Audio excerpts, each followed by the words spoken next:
This is Nightly Business Report with Tyler Matheson and Sue Herrera. Finding value, it's not an easy thing to do in a market at record levels, but bargains do exist. We'll show you where. Pain at the pump. Americans are hitting the road just as gas prices start rising. The question is, how high might they go? Shrinking seats. It's not your imagination. Airline seats are getting smaller. Now a judge wants the FAA to reconsider its position. Those stories and more tonight on Nightly Business Report for Monday, July 31st. Good evening, everybody, and welcome. A record way to start the week and end the month. The blue chip Dow index powered to another all-time high, its 8th record close of July. Investors cheered strong quarterly results from corporate America, and that's widely considered to be the main driver of July's gains, which were the best since February. Today, the market was mixed. The Dow Jones Industrial Average advanced 60 points to 21,891. The Nasdaq fell 26, and the S&P 500, it was off just slightly. For the month, all of the major indexes were up. The Nasdaq was the big winner. Bob Pisani takes a look at what worked for investors and what didn't in July. Was a good month overall. The S&P was up about 2%. It's up nearly 11% for the year. Tech's been the leader, and it was again in July. The demand for semiconductors to power cell phones and appliances just keeps going up. Oil also had a big rally, going from about $44 to nearly $50, but it didn't help a lot of oil stocks. ExxonMobil hit a 52-week low on Friday on disappointing earnings. Banks also were mostly down for the month. Now, they benefit when interest rates are higher, and traders have been surprised that rates have not been rising despite the improving economy. Inflation, for example, remains below the Federal Reserve's target levels. One major issue is transports are diverging from the rest of the market. The Dow Industrials are up almost 3% for the month. Transports are down 4%. It's not one sector, it's right across the board. Airlines and railroads and truckers all down. Meantime, money continues to flow into stocks. Investors are increasingly using ETFs to get in and out of the market. July saw $23 billion in inflows, slightly lower level than the first 6 months of the year, but still on pace for a record year of inflows, second straight years. Investors are continuing to pour money into international funds, which have been strong, and bond funds, particularly high-yield funds, as investors continue that hunt for yield. For Nightly Business Report, I'm Bob Pisani at the New York Stock Exchange. When stocks move up day after day, month after month, bargains, of course, become fewer and farther between. But our next guest has some ideas on where to find them. Hank Smith is Chief Investment Officer at Haverford Investment. Hank, welcome. Good to see you. How much tougher is it to find bargains today than it was, say, a year, 3 years ago?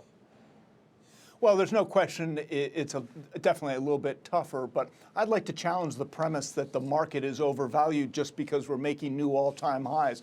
This market move since the election is right in line with earnings growth, so there really hasn't been that much change in valuation. We're looking at a market at about 18 times forward earnings, above the historical norm of about 15 times forward earnings, but right in line given the low levels of inflation and the low levels of interest rates. So I would characterize the market as fairly valued today. And also, there aren't all that many other alternatives to equities at this point for a return on your money. Right, the acronym, it's a TINA market. There is no alternative, is very apropos here.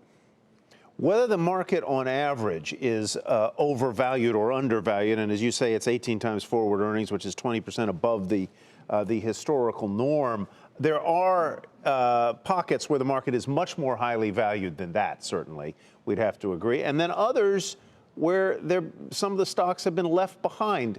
Tell me about where some of the ones that are decidedly undervalued reside and what you have to be willing to accept if that's where you want to put your money. Yes, but first let me just point out, we don't have the egregious valuations that we did in the late 90s. Yeah, we do have some areas that are above that average, but nothing like the late 90s where you had 75, 100, 125 times earnings.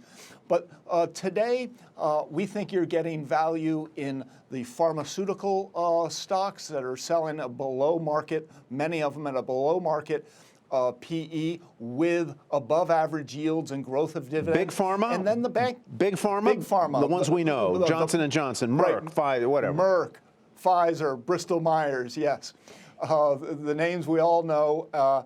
And I think you're getting a good valuation, you're getting an excellent yield, a better than bond yield with dividend growth there. We also think that you have value in the banking sector. Look, you have several tailwinds. Interest rates are trending very slowly higher, but they are trending higher. You have the potential for less regulation. That's a huge plus. And you have a global economy that's doing very well as compared to several years ago. So that all plays in well for the banks. You know, you also said that, or you also point out in the notes that I have here, that energy has been out of favor. It's had a decent run recently, but you have 3 energy holdings that you think still provide good value. Yes, and in this space, we think it's very important to stick with quality, and we own the 3 highest quality names there are: Chevron, ExxonMobil, and Schlumberger. And you're getting paid to wait with above average dividends there, and companies that continue to grow their dividend despite a very challenging macro environment. All right, Hank, thanks very much. We appreciate it. Hank Smith with Haverford Investments. Good to be with you. Well, content is king, and that's one of the reasons why Discovery Communications is buying Scripps Network Interactive.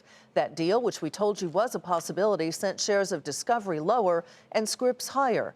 The combined company would command nearly 20% of cable viewership in the U.S. and comes as the television industry faces numerous challenges and changes. Julia Borston has the details. The Discovery Channel, Animal Planet, and TLC are teaming up with the Food Network, HGTV, and the DIY Network, as Discovery Communications is buying Scripps Networks Interactive, paying 70% cash and 30% stock for a deal valued at $14.6 billion, including debt. The 2 companies are similar in that both of their channels have a truly dedicated fan base. It's not about getting the biggest audience. It's about getting an audience that you can nourish, that really loves you. And nobody's done that better than Scripps with Home and Garden and Food. And you put that together with us, we have 20% of the viewership in the U.S., and we have a huge amount of women that we can take to the market. But more importantly, we have most of the quality brands on cable. The combined company will have 5 of the top cable networks for women, giving it more leverage when it comes to negotiating fees from cable and satellite TV companies, and as Discovery pushes for its channels to be included in new skinny bundles. This merger comes as TV ratings and ad revenue decline as cable and satellite TV suffer from cord cutting, with streaming on the rise, putting pressure on Scripps and Discovery. Both companies' earnings reports fell short of Wall Street expectations. The combined company plans to accelerate growth of digital and short-form video, looking to profit from a loyal audience, even discussing the potential of launching a new direct-to-consumer subscription service. Our company's continued to grow. We've expanded internationally. We also, very much like Discovery, have pivoted from just a linear television company to more of a digital content origination company. And now just seemed like the right time. And I have to say, it's a historic day for our stakeholders, the Scripps family, our public investors. The deal requires regulators and shareholders to sign off, but it's expected to close by early next year. For Nightly Business Report, I'm Julia Borston in Los Angeles. Meantime, the cable television company Charter Communications says it's not interested in the prospect of a merger with Sprint. The comments come despite interest by Sprint's parent, SoftBank, to create a giant new telecom company in the U.S. Charter is one of the nation's largest internet and pay TV providers. According to the Wall Street Journal, SoftBank's chairman may still decide to make a formal offer to acquire Charter anyway. Shares of Charter and Sprint moved in opposite directions. PIMCO has staged a comeback and is now the world's best-selling active mutual fund manager. According to the Financial Times, PIMCO attracted almost $50 billion to its funds in the 6 months ending in June. Just a few years ago, investors pulled billions of dollars following the departure of Bill Gross, who is known among investors as the Bond King. The vice chair of the Federal Reserve said political and economic uncertainty has contributed to slow global growth, and that's part of the reason why interest rates are low, both here and overseas. Stanley Fischer said the phenomenon is being driven by a number of factors, including an aging population and weak levels of investment. In Washington, President Trump's top economic advisor says the White House is committed to overhauling the tax code before the end of the year. Director of the National Economic Council, Gary Cohn, said the #1 topic at today's cabinet meeting was tax reform. He added that the administration and Republican congressional leaders are in agreement on that topic. But then later in the day, Republican Senator Orrin Hatch, the Senate's top tax law writer, told Reuters that reducing the corporate income tax rate to 25% from 35% will be a challenge, let alone getting it to the 15% rate advocated by the president. And another big change at the White House today. Anthony Scaramucci is out as communications director. He held the job 10 days. Scaramucci, a former New York hedge fund impresario, apparently ran afoul of the president and his new staff chief, General John Kelly, over a foul-mouthed tirade against members of the president's inner circle. Multiple sources say the dismissal came at Kelly's request. The White House said Scaramucci felt it was best to give Kelly, sworn in today, a, quote, clean slate. Still ahead, cramped and crowded, why a judge is saying enough is enough when it comes to shrinking airline seats.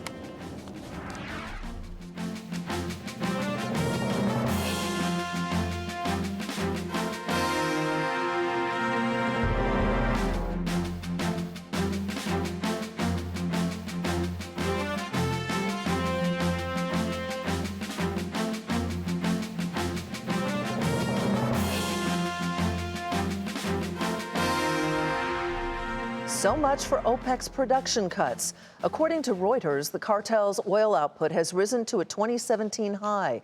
OPEC and non-OPEC producers will meet in Abu Dhabi next week to discuss why some nations aren't fully complying with their commitment to cut output. Despite the increase in supply, the price of domestic crude surpassed $50 a barrel. The commodity climbed 8% last week. And that rise in the price of oil is being felt by drivers at the gas pump. But for how long? Jackie DeAngelis takes a look. Have you noticed something at the pump? It's getting more expensive to fill up. Over the last month, oil prices have climbed a little more than 7%, and today crossed $50 a barrel for the first time in 2 months. Most of that run-up coming because of evidence of summer driving demand kicking in later in the summer. The average price of a gallon of gas is following crude prices higher, now $2.32. And AAA says it could go even higher than that. We've seen prices rise about 5 cents in a little over a week and a half, and we anticipate that prices will go up another 5 cents by the time we hit Labor Day. This is really for drivers. It's kind of an end to a very lovely summer where we were seeing low gas prices moving into July. Obviously, those dropping summer gas prices, those days are over. The rise in prices has been swift and sharp. It wasn't long ago that we were talking about lower gas prices this summer, kind of like Christmas in July. But the focus has shifted, and now some experts say it's possible that prices will surpass their peak this year of $2.42 a gallon, and they could do it rather quickly. The funny thing with fuel is when crude falls, gas prices take their time to move down. But when crude prices spike, the hikes come very quickly. There's a number of factors in the summer that actually cause gas prices to spur up that aren't directly connected with crude prices. We also are looking at higher demand this summer. We also are looking at U.S. production levels, as well as where refiners are in terms of their runs. And so there's a lot of other factors playing into the price at the pump, not only the price of crude. But will more expensive gas be a higher trend for the rest of the year? It depends. Driving demand drops in the fall and prices usually move lower. But rising tensions in Venezuela could keep the underlying price of crude elevated, which would translate at the pump as well. For Nightly Business Report, I'm Jackie DeAngelis. Tesla and General Motors are charging up the electric car market. This week, the Chevy Bolt goes on sale nationwide. And over the weekend, Tesla delivered the first Model 3s. Phil LeBeau has more on the 2 new electric vehicles trying to make car makers and buyers rethink what it means to go green. Tesla has finally rolled out its Model 3. In front of a throng of Tesla employees at its plant outside San Francisco, CEO Elon Musk delivered the first 30 Model 3s. We're going to work day and night to do right by the loyalty that you've shown us. Thank you for doing that. Now that Tesla has delivered the first 30 Model 3s, the real challenge comes: producing 500,000 vehicles next year. As Tesla ramps up its production, it's racing to not only fill reservations for the Model 3, but also win over car buyers who traditionally look at a Mercedes C-Class or a BMW 3 Series. Tesla definitely can compete with Mercedes-Benz and BMW because it does have, that elevated image. It doesn't necessarily have the product lineup that a Mercedes or a BMW has, but in terms of people wanting to pay a little bit more, I think it could definitely capture more of those type of customers that are willing to pay extra to drive a car that represents how they feel about life. Meanwhile, GM is also expanding its electric car sales, making the all-electric Chevy Bolt available nationwide. Until now, sales were limited to a few states like California and Oregon. Like the Model 3, the Bolt will start in the mid-$30,000 range. This is the start of several automakers pushing newer electric vehicles, many at lower prices, but with greater range, some promising over 200 or 300 miles when fully charged. The goal? Convince Americans they can go electric and still go wherever they want, whenever they want. Phil LeBeau, Nightly Business Report, Fremont, California. Boeing is creating a new unit to develop aircraft electrical systems. The move could pit the plane makers against suppliers like Honeywell and Rockwell Collins. The unit, called Boeing Avionics, will focus on aircraft navigation, flight controls, and other core technologies. The world's largest plane makers said the goal is to lower costs, increase quality, and deliver more services and revenue to the company. More services revenue to the company, I should say. Shares of Boeing rose in trading today. A federal judge is ordering the FAA to review seat sizes and legroom on commercial airlines. The advocacy group Flyers' Rights pushed for new rules regulating seat sizes, saying smaller seats are a health risk and that the average size of the airplane seat itself has shrunk, along with the spacing between them. So how might this impact the airline industry itself? James Broccoli is aviation expert and attorney at Motley Rice Law Firm and joins us now to talk more about that. Welcome. Nice to have you here, Jim. What's your reaction? What's your reaction overall? It seems like it might be good for passengers, certainly, if indeed we get bigger seats and better spacing. But what about for the airlines? Obviously, for the passenger, it would be a much more comfortable ride. If you look at the court order, the court was focused on the safety aspect of passengers being able to egress the airplane. The overall impact on the airlines is probably not that much. I would imagine that the airlines, they're trying to decrease the seat size to put more passengers to increase revenue. I would imagine they'll keep that revenue target the same, and if they do have to increase the seat size, you'll just end up paying more for a ticket. So this was a judge who ordered the FAA to take a look at seat size as it impacts on safety and how quickly people can get off a plane. We're a long way away, aren't we, James, from a point at which anybody orders airlines to change the size or the pitch, which is the difference between where a seat ends and the next one begins on an airplane, right? We are. The order specifically, as you mentioned in the introduction, the group Flyers' Rights petitioned the FAA to change or stop the airlines from shrinking the seats.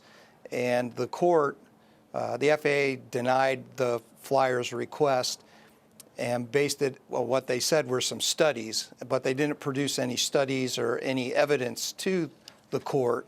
And the court said, you need to look at this and you need to produce something that says that it does not affect the egress. Let's say the FAA does take a look at this and decide that they need to change or set certain standards for rules. Does Congress become involved or not? Congress certainly can come involved. The FAA works on based on Congress's rules. There is a current standard right now that aircraft that seat more than 44 passengers has to be able to have everyone out in 90 seconds or less. So that's something that I think the FAA really needs to investigate with these shrinking seats. Right. Jim, thank you so much. Appreciate it. Jim Broccoli with Motley Rice.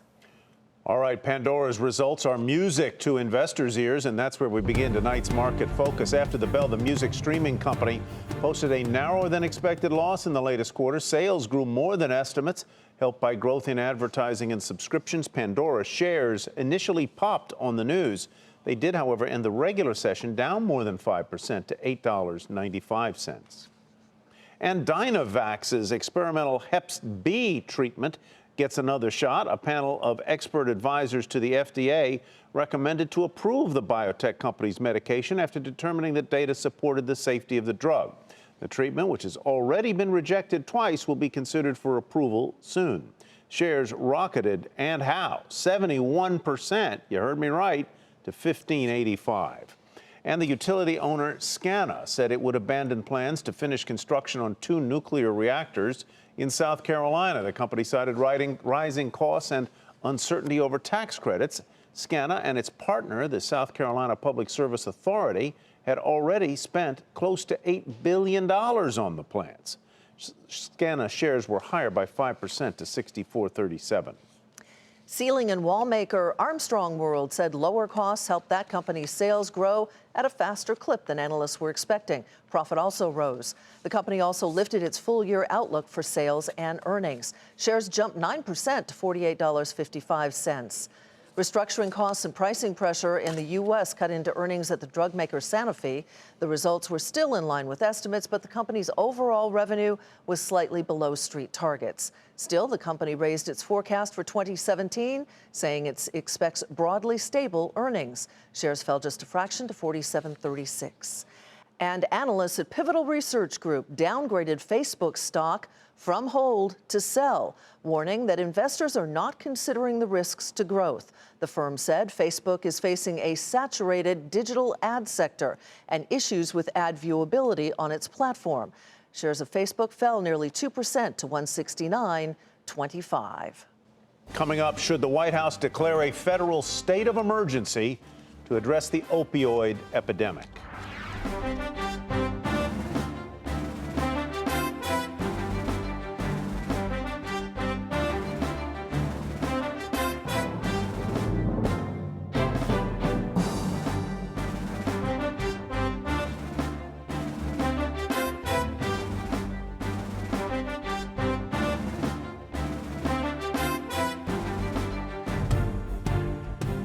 Here's a look at what to watch tomorrow. Apple reports earnings tomorrow. Investors will be looking to see if consumers held off buying iPhones in anticipation of the new model, which is expected to be released.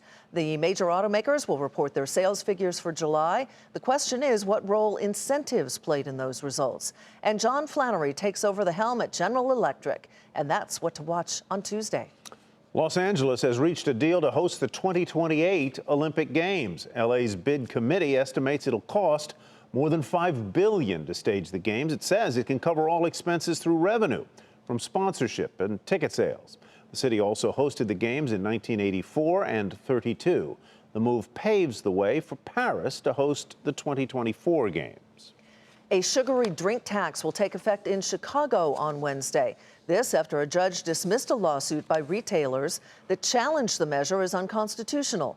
Consumers in Cook County, which is home to Chicago, will be charged a penny per ounce for both sugar and artificially sweetened beverages. An attorney for the Retailers Association said the plaintiffs are considering an appeal. The opioid epidemic has struck dozens of states, and tonight a new report from the White House's Opioid Commission recommends that the president declare a state of emergency. Ilan Mui is covering the story for us from Washington. Ilan, what are some of the details of the report, and what would a state of emergency mean? Well, it would mean that Congress would have additional pressure on it to provide funding for opioid addiction treatment. It would also elevate this issue in the public eye. So the commission pointed out that there are 142 Americans dying every day from opioid addiction. That's the equivalent of a September 11th happening every 3 weeks. So this report that came out from the commission today used some very strong language to drive home this idea that this is something that is happening not just in places like Ohio, but across the country on a massive scale. Some of the other recommendations in this report included making sure that more money is going toward treatment and that insurers are getting reimbursed for those treatments as well. It's also requiring that law enforcement carry the drug naloxone, which is used to reverse people who have overdosed from opioids or from fentanyl, which is a substitute for an opioid. Right. So that is also something that is being recommended currently. So the report is out, strong language. What are some of the next steps here? Well, the next thing to do is to finalize this report. This was just a draft report that was issued by the Opioid Commission. It's a bipartisan commission that is chaired by New Jersey Governor Chris Christie. The final report from this commission will come out in the fall, and then it will be up to the White House and up to Congress to actually implement some of those ideas. The White House is saying that it plans to do that in 2018. There's also controversy around the pricing of that naloxone, the overdose reversal drug. Was that addressed in the report? They didn't talk specifically about how much this cost, but the idea that law enforcement around the country should carry it is one that has been controversial, partly because this drug has gotten way more expensive in a very short period of time because of some of the high demand we've seen for it. There's also some people who feel that, if law enforcement have this drug on hand, that actually might encourage or enable some people to be exceptionally risky with this drug, knowing that they have a way to save themselves. All right. Elon, thank you very much. Elon Mui in Washington tonight. And that is Nightly Business Report for tonight. I'm Sue Herrera. Thanks so much for joining us. Thanks from me as well. I'm Tyler Mathisen. Have a great evening, everybody. We'll see you back here tomorrow night.